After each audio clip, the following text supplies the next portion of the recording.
Bonjour à vous. Donc aujourd'hui, je vais faire quelques numéros du document de révision de probabilité afin de bien vous préparer pour l'examen.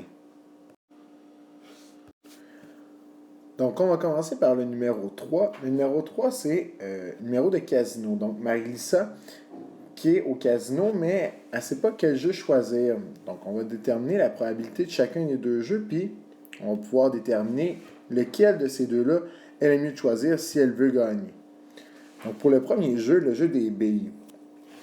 On dit qu'elle doit piger deux billes dans un sac, l'une à la suite de l'autre. Et qu'est-ce qui est important comme information ici? Donc, sans les remettre dans le sac. Donc, c'est une expérience aléatoire sans remise. Le contenu du sac est le suivant. Donc, on a 5 billes vertes et 3 billes jaunes. Donc, on va utiliser V et J pour représenter les billes vertes et jaunes.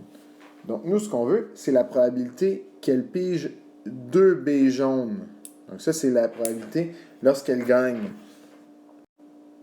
Donc, dans son sac, elle a 5 billes vertes et 3 jaunes. Donc, au total, elle se trouve à avoir 8 billes. Nous, ce qu'on veut calculer, c'est la probabilité qu'elle pige une jaune suivie d'une jaune.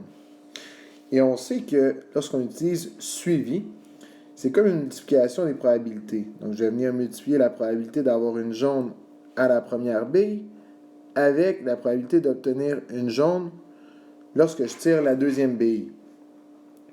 Donc, ma première bille, j'ai 3 jaunes sur mes 8 billes au total. Donc, j'ai 3 chances sur 8 de tirer une bille au premier lancer, multiplié par 2 chances sur 7. Donc, ça vient du fait que c'est une expérience aléatoire sans remise. Au départ, j'avais 3 billes jaunes, il m'en reste juste 2 parce que je n'ai pas remis la première dans le sac et mon total de billes est maintenant rendu à 7. Donc, lorsque je multiplie 3 huitièmes par 2 septièmes, j'obtiens 6 56e que je peux réduire à 3 28e.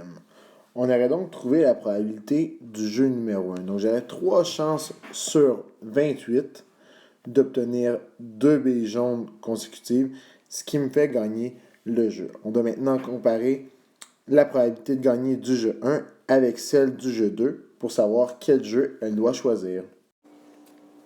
On est maintenant rendu à calculer la probabilité du jeu 2 qui est la roue chanceuse. Donc ça, ce jeu-là, ça consiste à faire tourner une roue sur laquelle il y a des chiffres de 0 à 9. Donc, la seule façon de gagner à ce jeu-là, c'est d'obtenir 2 fois un résultat inférieur à 4. Comment j'écris ça? Donc, c'est la probabilité d'obtenir un nombre plus petit que 4 suivi d'un nombre plus petit que 4. Et on l'a vu comme au dernier numéro, suivi de, ça implique la multiplication des probabilités. Donc la probabilité d'obtenir 4 lorsque je fais tourner la roulette pour la première fois, multiplié par la probabilité d'obtenir 4, en fait un nombre plus petit que 4, excusez-moi, au deuxième tour.